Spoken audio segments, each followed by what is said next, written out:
김경수 경남도지사가 영장실질심사를 받고 있습니다. 조금 전에 법원에 출석을 했고요. 구속 여부 오늘 밤 늦게쯤 결정이 될 수 있을 것 같다고 합니다.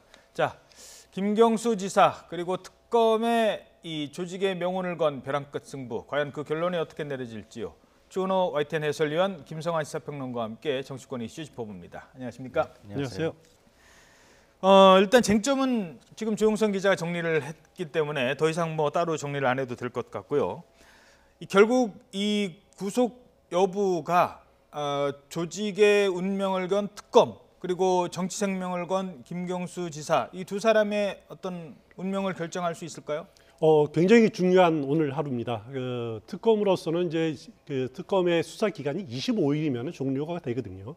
그럼 만약에 이제 사흘 전에는 대통령한테 연장 30일 동안 연장 승인을 요청할 수가 있는데, 특검으로서는 만약에 오늘 영장이 발부되든 기각되든 간에 제가 보기에는 수사 30일 더 필요합니다라고 연장 승인을 요청할 가능성이 굉장히 높습니다. 그렇게 저는 보는데, 물론 이제 그걸 받아들이냐 안 받아들이냐는 뭐 문재인 대통령의 이제 선택이지만은, 만약에 오늘 영장이 기각된다라면은 특검으로서는 어떻게 보면은 거의 김경수 지사에 대한 구속이 안 된다라고 하면 그동안의 수사가 다 실패다.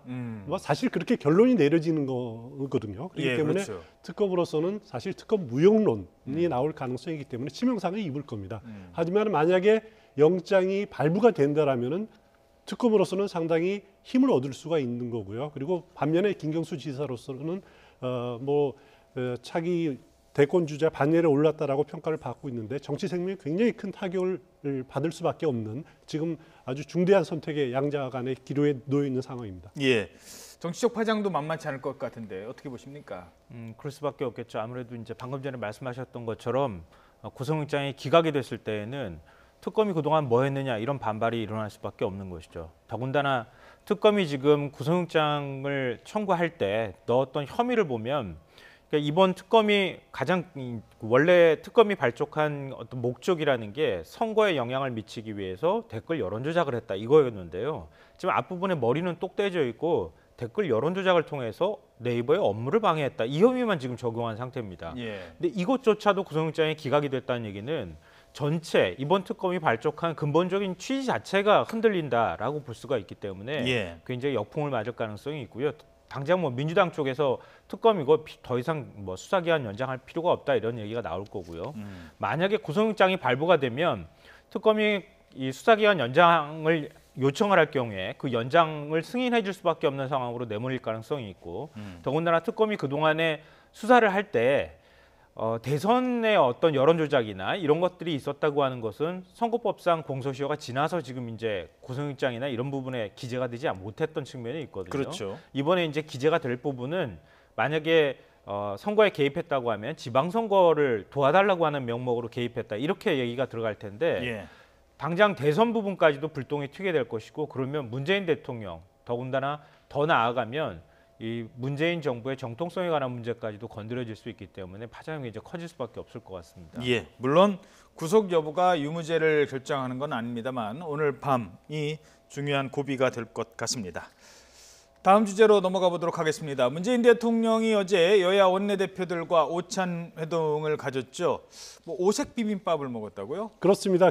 각 당의 색깔이 다 다르지 않습니까? 그 색깔별로 이렇게 재료를 넣어서 오색 비빔밥이 주 메뉴였는데, 저는 어제 청와대 회동을 보면서 그런 생각이 들었습니다. 과거의 청와대 회동을 보면은 이서부화에 보면은 여우와 두루미의 식사 초대 있지 자기가 않습니까? 좋아하는 것만 자기가 먹고. 뭐 음식은 맛있을지는 모르지만 먹기 힘든 재료, 기구에다 담았죠. 접시에 담는다든가 아니면 입이 큰 벽에 받아서 넣어서 음식을 못 먹게 만들고 서로 이렇게 신경전 벌이는 그런 모습을 항상 연상을 했는데, 어제 청와대 회동을 보면은 각자의 사정에 맞는 그릇에다가 이렇게 담아서 나름대로 협치를 이루는 듯한 그런 모양새를 보였다. 재미있는 해석인데요. 좀 더 부탁드리겠습니다. 그러니까 예를 들어서 문재인 대통령 경우에는 어제 어떤 표현을 했냐면은 은산분리라든가 아니면은 원격 진료 이런 이제 보수 야당들이 그동안 강력하게 요구했던 부분들을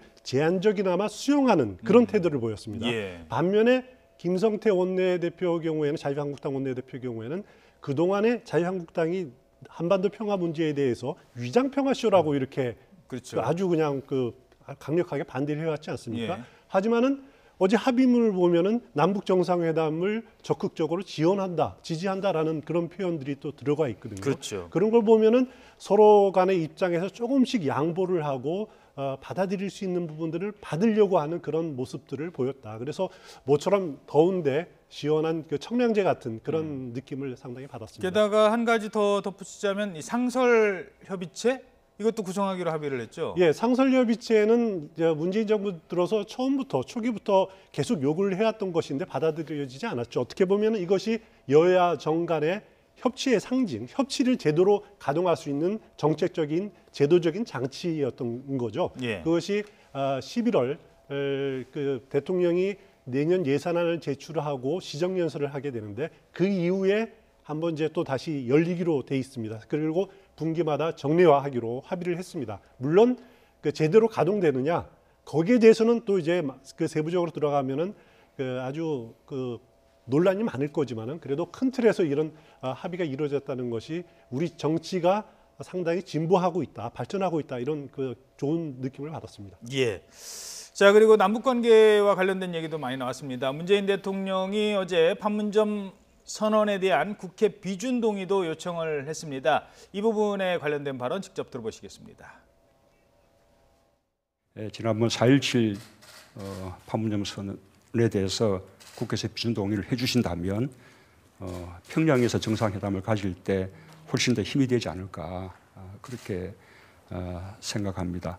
우리 이제 정부의 기본 입장은 그때 국회에서도 함께 방북을 해서 남북 간의 국회회담 좀 단초도 마련했으면 하는 욕심입니다. 예. 결국 한반도 문제를 해결할 때 대통령 통치권자로서는 운전자론이 돼서 적극적으로 플레이어가 되지만 그 약속을 한 것을 실행에 옮기기 위해서는 국회 협조가 무엇보다 절실하지 않습니까? 네, 그렇습니다. 저는 문재인 대통령이 일종의 장치를 심었다고 생각을 하는데요. 왜 그 말씀을 드리냐면은 지금 이제 비핵화가 진전이 뚜렷하게 나타나지 않고 있는 가장 근본적인 원인은 북쪽에서는 종전선언 해달라고 얘기를 하고 있는 거고요. 미국 쪽에서는 핵무기 리스트 달라고 얘기하고 있는 겁니다. 이렇게 두 가지 입장이 서로 부딪히면서 더 이상 진전이 잘 안 되고 있거든요. 그러니까 문재인 대통령이 3차 남북 정상회담을 통해서 그걸 이제 끌고 가겠다. 우리가 촉진자 역할을 하겠다고 하는 게 이제 목적인데 핵심은 뭐냐 하면은 북쪽에서 계속 줄기차게 요구하고 있는 것이 경제 제재를 완화해 달라고 하는 겁니다. 그러니까 미국 입장 고려하지 말고 남쪽에서라도 먼저 경제 제재 문제 해제하고 지금 도로나 철도 먼저 건설하자 이런 얘기를 하고 있는 건데 그렇게 하기 위해서는 예산이 들어갈 수밖에 없잖아요. 그러니까 국회 협조가 반드시 따라올 수밖에 없는 상황이라는 거죠. 그런 점에서 국회가 한꺼번에 같이 가서 국회의원들이 협상 진행 과정도 좀 지켜보고 지난번에 4.27 판문점 정상회담 때 만찬에 제1야당 대표 초청 안 했다고 또 굉장히 불쾌감을 자유한국당에서 드러냈잖아요. 가서 밥도 먹으면서 밥정도 쌓고 이렇게 하면서 뭔가 서로가 이해할 수 있는 공감의 폭을 넓혀가면 좋겠다. 그런 취지에서 앞으로 남북관계 개선을 위한 국회 협조 차원에서 이제 저런 발언을 한 것으로 보입니다. 결국 남북관계라는 게 대통령 재임 기간에 적극적으로 추진하던 문제가 나중에는 이게 독이 돼서 들어올 수도 있어요. 대북송금 같은 게 결정적인 거 아니겠습니까? 그때는 남북관계를 위해서 통치행위로 했지만 나중에 그걸 법적으로 하나하나 따지니까 할 말이 없어지는 경우 야당이 어떻게 나오냐에 따라서 달라지기 때문에 자 게다가 어제 또 무슨 얘기가 나왔냐면은 그 북한산 석탄 이게 이제 대북제재 위반 여부를 놓고 지금 안 그래도 야당에서 벼르고 있지 않습니까? 그 얘기도 나왔었죠. 이른바 이제 과거에 북한에 대한 우리가 지원을 한 부분을 대북 퍼주기라고 얘기했던 논리가 등장했었잖아요. 근데 그거랑 비슷한 논리를 지금 얘기하고 있는 것이다 이렇게 생각을 하고요. 문재인 대통령이 이제 남북 관계를 개선할 때 일종의 퍼주기를 하거나 은연중에 북한의 제재를 완화시켜주는 방법으로 그동안에 추진해 왔던 거 아니냐라고 하는 의심을 하고 있는 겁니다. 예. 그러니까 자유한국당이 사실 이제 그 김병준 혁신 비대위원장이 출범하고 난 다음에 새로운 보수의 가치를 얘기하고 있지만 가장 양보하기 어려운 보수의 가치가 아마 바로 이 부분이 아닐까 싶어요. 그러니까 북한에 대한 불신이라든가 비핵화가 위장 평화 쇼다 뭐 이렇게 지금 얘기하고 있는 거하고 맥락이 맞닿아 있는 것 같고요. 예. 자유한국당이 결국 보수의 지지층을 결집해서 데리고 가기 위해서는 이 부분만큼은 양보하기가 좀 쉽지 않았을 것이다. 그래서 4.27 판문점 선언 비준안도 아직은 타이밍이 아니다 이런 입장을 취하고 있는 것 같습니다. 자, 그렇다면 문재인 대통령의 뭐 이런 그 요청, 판문점 선언 비준 동의 또는 북한에 같이 가자 이런 요청에 대해서 야당의 반응은 어땠을지 들어보도록 하겠습니다. 한반도의 실질적 비핵화의 진전이 이루어지고 다방면에서의 실질적인 협력을 이끌어 가실 때 적극적인 뒷받침과 함께하겠다. 그렇지만 지금은 아니다. 비핵화 관련해서 알려진 것보다는 훨씬 더 물밑 접촉이나 여러 가지 접촉이 원활하게 되어 가고 있고 한미 간에도 긴밀하게 협조를 하고 있다. 늦은 감은 있지만 정기국회에서만큼 반드시 판문점 선언이 비준이 되어야 한다고 생각을 합니다. 저는 국회가 여야를 떠나서 초당적인 측면에서 거기에 대한 적극적인 지지와 결의를 해서 그 힘을 보태는 것이 기본적인 우리 책무가 아닌가 오히려 저는 그렇게 생각합니다. 결국 뭐 여러 원내대표 얘기를 들어봤습니다만 그 자유한국당의 입장이 아직은 아니다 이 얘기가 좀 귀에 좀 남네요. 현실적으로 그 제3차 정상회담 전에 그 판문점 선언에 대한 비준 동의안이 처리되기는 자유한국당이 반대하면 사실 불가능한 거거든요. 이것이 뭐 표대결로 할 부분들도 아니고 여야 간에 합의가 이루어지지 않은 상황에서는 불가능한 상황입니다. 거기다가 오늘 그 김관영 원내대표, 바른미래당 원내대표 이렇게 다른 인터뷰한 걸 보니까 평양 선언까지도 3차 정상회담이 진행이 되고 그 선언까지 나온 다음에 포괄적으로 한번 비준안을 하는 방안을 검토를 해보자 이런 또 아이디어를 냈는데 그 방안을 한번 또 검토해보는 것이 어떠냐라는 생각이 듭니다. 예, 그러니까 뭐 조금 전에도 지적을 해주셨습니다만 지금의 남북관계 상황이 북한에서는 아이 뭐 비핵화 문제는 우리가 미국이랑 알아서 잘 할 테니까 우리 민족끼리 문제를 풀자. 그러니까 판문점 선언 때 우리 뭐 철도 놔주고 뭐 다 얘기했잖아요. 그러니까 빨리 와서 좀 해주쇼라고 지금 북한이 요구를 하고 있습니다. 이번에 정상회담 때 9월 달에 이제 간다면 문재인 대통령이 가가지고 그냥 갔다가 구경만 하고 올 수는 없어요. 거기까지 갔으니까 그럼 이만큼 다리를 놔주겠다, 이만큼 철도 놔주겠다라는 걸 하려면 지금 상황에서 야당이 협조 없이 그냥 가서 덜커덕 할 수는 약속을 할 수는 없다는 거 아니겠습니까? 그래서 문재인 대통령이 어제 제안했던 것이 9월 그 평양 방문 전에 여야가 같이 국회에서 비준 동의안을 처리해주고 원내대표들도 같이 평양을 가자라고 이렇게 제안을 했던 거죠. 그렇지만은 앞서 계속 이야기가 나왔습니다만은 자유한국당 입장에서는 그렇게 방향 입장을 선회하기가 현실적으로 무리가 있다 이런 분위기가 아닌가 싶습니다. 예. 다음 주제로 넘어가 보도록 하겠습니다. 국회가 이 특수활동비죠. 특활비 폐지 방침을 밝혔죠. 하지만 의장단의 목 등은 남겨놓기로 하면서 아직도 뭔가 이게 시원하게 풀려지지 않았다라는 얘기를 하는 분들도 많았습니다. 그래서 이에 대한 후속 대책을 내놨습니다. 어떤 내용이었는지 먼저 문희상 국회의장, 유인태 국회 사무총장의 발언 차례로 들어보겠습니다. 특수활동비를 안 쓰시겠다고 다 했다고 신문에 다 나니까 뭐 다른 방법이 없어요. 이런 경우에 그냥 납작 엎드려서 국민 뜻에 따르는 거 이상하는 상수는 없다고 생각하고 관행적으로 집행되던 교섭단체 및 상임위원회 운영지원비, 국외 활동 장도비, 목적이 불분명한 식사비 등 특수활동비 본연의 목적 및 국민의 정서와 맞지 않는 모든 집행을 즉각 폐지한다. 예. 자, 일단 문희상 의장 납작 엎드려야 된다라고 했는데 그게 의미가 어떤 의미입니까? 여론이 안 좋다는 얘기. 이렇게 문장을 만들고 싶은데요. 의정사의 남을 납작 엎드린 결단이다 이렇게 표현을 하고 싶은데요. 왜냐하면 나흘 전에 뭐 특활비 찔끔 폐지하겠다고 얘기를 했었잖아요. 한 62억 중에 한 15억 정도만 남겨놓고 나머지는 뭐 폐지에 별로 안 당에다 하겠다. 가는 것만 없애겠다. 예, 그러니까 교섭단체목만 폐지하겠다는 식으로 얘기했었는데 그때 문희상 의장이 의정사에 남을 결단이라고 얘기했거든요. 예, 근데 했는데도 국민 여론에 밀려서 결국은 이제 의장단 특활비만 남겨놓고 한 10억 정도만 남겨놓고 나머지 폐지하겠다고 얘기를 한 거거든요. 그러면서 납작 엎드려서라는 표현을 사용했습니다. 저는 일단 평가를 좀 해주고 싶어요. 왜냐하면 잘하려고 자꾸 하는데 잔소리하면 하기 싫어지잖아요. 예. 참 오래간만에 국회가 그나마 국민 눈치 보고 이 특권을 내려놨다고 할 수 있는데 그 부분에 대한 평가는 좀 해주고 싶고요. 예. 다만 이제 일부 특활비 남아 있는 부분하고 그다음에 20대 국회 들어서서 특활비 사용했던 내역을 공개하는 문제.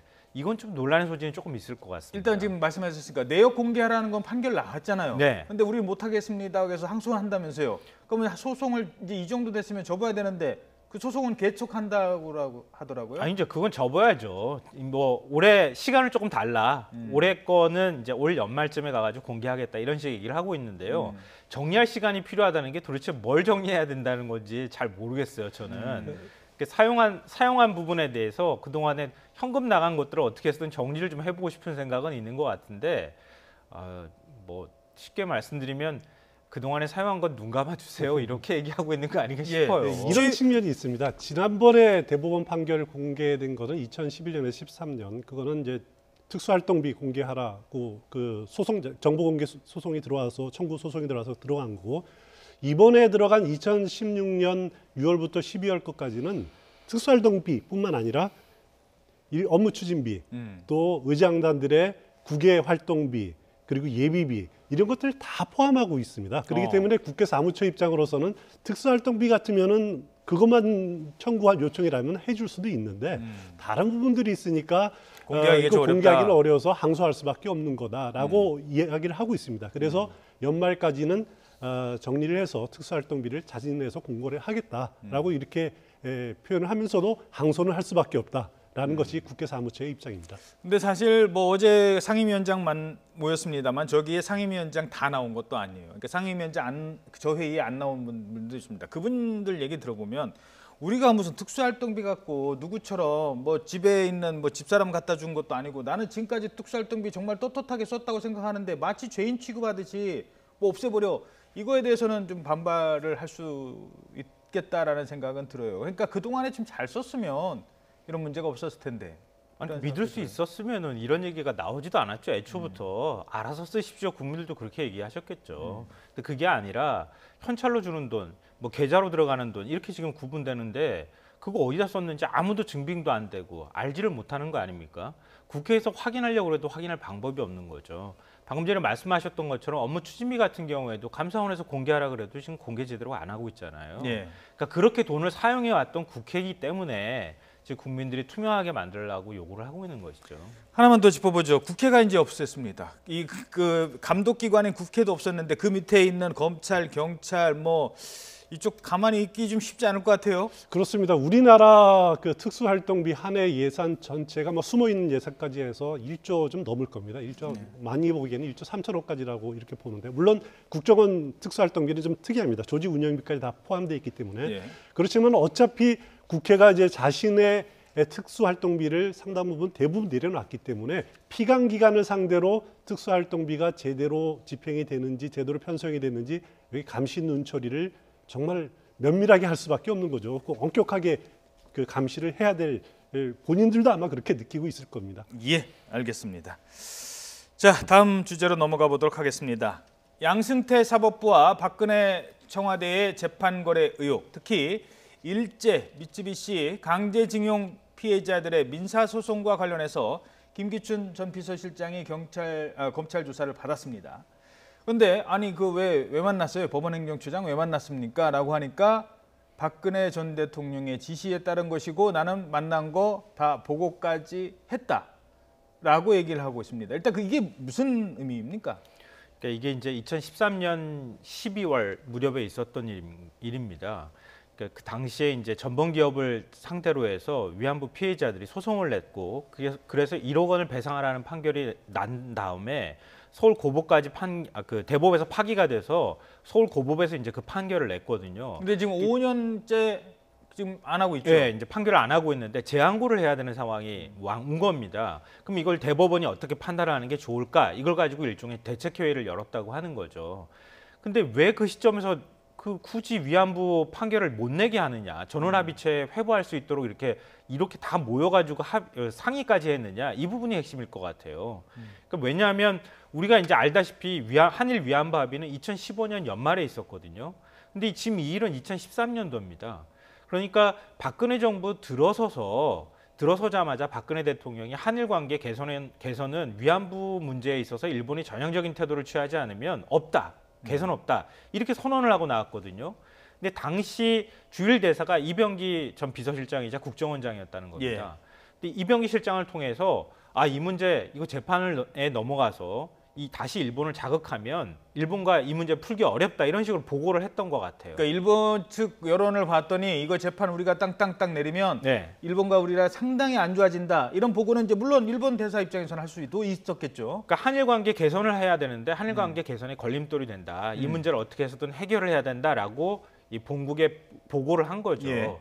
그래서 이 문제를 가지고 그러면 지금 이 시점에서 이걸 판단을 내리면 안 되겠다. 그러니까 전원합의체 회부해서 판결 시간을 끌다거나 이런 방식들을 동원할 필요가 있다고 당시에 판단을 했을 거라는 자, 그런데 그렇게 생각하는 것과 대통령 입장에서 그래 이거 판결 괜히 나왔다가 이거 일본과 사이가 안 좋아지면 그렇지 않아도 해결해야 될 문제가 많은데 좋지 않을 것 같아라고 생각하는 것과 자, 그러니 사법부의 수장을 불러다가 이거 재판 나중에 하시오. 라고 얘기를 하고 사법부의 수장은 그러면 우리 나중에 우리 판사들 외국 좀 보내주시렵니까? 이렇게 얘기하는 거하고는 다른 거잖아요. 완전히 이건 차원이 다른 문제가 되는 거죠. 왜냐하면 대통령의 통치행위로서 사법부를 어떻게 해라 말아 할 권한은 전혀 없습니다. 그러니까 대통령은 행정부의 수장일 뿐이고요. 지금 이건 사법부의 얘기입니다. 그러니까 사법부에서 판단하는 것에 대통령이 이래라 저래라 말할 수 있는 권한이 없다는 얘기예요. 상권 분립이고요. 네. 그렇긴데 지금 이제 회의에 참석한 사람 보면 차한성 대법관, 김기춘 비서실장, 외교부 장관, 윤병세 장관, 그리고 황교안 법무부 장관, 그리고 이병기 국정원장 이렇게 다 모여가지고 이 재판을 어떻게 하면 좋겠습니까? 이걸 대책회의를 열었다는 겁니다. 그러니까 이거는 상권 분립의 기본 정신 자체도 훼손했다라고 볼 수 있고요. 무엇보다도 대법원이 이 문제에 끼어들어서 이걸 우리가 어떻게 재판을 하면 좋을까요? 라고 협의를 했다는 차원에서 굉장히 심각한 문제가 있는 것이죠. 그렇죠. 오히려 이런 문제에 대해서만큼은 좀 더 심각하게 대법원이 알아서 판결하는 거 아니겠습니까? 참 안타까운 게 아까 그래픽에 나왔습니다만 참석자 4분 가운데 3분이 법조인입니다. 법조인 출신이죠. 그렇습니다. 차한성 당시 법원의 대법관이죠. 김기춘 비서실장도 오랫동안 검사 출신이죠. 황교안 법무장관도 오랫동안 검사 출신이죠. 그렇죠. 4분 중에 3분이 법조인들인데 거의 법조인들끼리 모인 회동에서 상권 분립을 스스럼 없이 스스로 내려놓고 훼손하고 하는 발언들 거래가 주고받다는 것은 이거는 정말 우리나라 민주주의에 대한 소양이 기본적인 소양 자체가 없는 것 아니냐 그런 생각이 들죠. 그러니까 거기까지만 했다면 예를 들어서 이제 국가를 운영하는 차원에서 참 이거 재판 판결을 나면 그거는 제가 이제 다른 오해는 하지 마십시오. 그래서 그 판결을 어떻게 해야 된다는 게 아니라 국가를 운영하는 사람 입장에서는 어려움을 토론을 할 수도 있다고 봐요. 거기까지는. 근데 그러면 우리 재판 그렇게 해주면은 우리 판사들 외국 연수 가야 되는데 이거는 아니지 않다는 거죠. 그러니까 이 자리에 만약에 차한성 대법관이 없었으면 그런 말이 어느 정도 받아들여졌을 가능성이 있는 거죠. 근데 여기에 대법관이 들어가 있었다는 겁니다. 그러니까 대법관이 들어가서 이 문제를 같이 협의하고 또 그게 실행됐다고 하는 증거가 될 만한 것들이 외교부에서 문건으로 나오고 실제로 또 재판 결과라고 하는 것도 재판도 아직 선고도 아직 안 나오고 있는 상황이고 이런 것들을 비춰봤을 때 이건 법치 자체의 어떤 법치주의의 근간을 뒤흔드는 사건이었다고밖에 볼 수가 없는 거죠. 알겠습니다. 어찌됐든 지금도 이 재판 안 끝났습니다. 5년간 묵혀 있잖아요. 이제라도 지금 이 재판 기다리는 분들 생각해서 좀 더 신속한 재판이 이루어졌으면 좋겠다는 생각이 듭니다. 국익은 우리가 지키는 겁니다. 문재인 대통령 지지율이 지금 계속 발표가 되고 있는데 하나는 좀 하락하는 걸로 나왔고 하나는 좀 다시 회복을 한 걸로 나왔네요. 보통 한 주에 리얼미터가 발표되는 게 있고 또 이제 갤럽에서 발표되는 것이 이제 주말에 금요일에 있는데 오늘 리얼미터 여론조사를 보면은 그저께 상당히 나왔죠. 그저께 예. 나온 것은 55.6%로 하락세로 이어지는 것으로 나왔습니다. 그렇지만 오늘 오전에 나온 그 갤럽 여론조사 지난주 58%였는데 오늘은 60%로 상승하는 그런 그동안의 하락폭을 만회하고 상승하는 거로 나오는데 예. 가장 중요한 것은 광복절 전후에서 한반도 평화 분위기 그리고 어제 열렸던 그 청와대 그 5당 대표 원내대표 회동 이런 것들이 그것까지 반영이 되는 거군요. 갤럽 평가받아서 갤럽 여론조사는 다시 회복하는 것으로 나온 것 같습니다. 예, 그렇군요. 참고로 리얼미터는 그러니까 2018년 8월 13일, 14일 날 1,005명을 대상으로 조사를 했고요. 그리고 갤럽은 그 다음 날까지 포함을 14일과 광복절은 쉬고 16일 이틀간에 걸쳐서 진행된 여론조사입니다. 광복절 지나면 좀 이렇게 다시 좀 좋아집니까 여론이? 통상 과거에 보면은 광복절 때 역대 대통령이 일본에 대해서 강한 그 메시지를 발표하면 그렇죠. 상당히 여론이 높이 올라갑니다. 그렇지만 이번에 문재인 대통령 광복 경출사에 일본에 대해서는 심각하게 이렇게 겨냥하는 그 말이 없었는데 예. 한반도 평화 분위기가 상당히 평가받아서 여론이 다시 여론조사에서 국정 지지도가 올라간 것으로 저는 개인적으로 생각합니다. 네, 알겠습니다. 지금까지 추은호 해설위원 김성환 평론가였습니다. 두 분 고맙습니다. 네.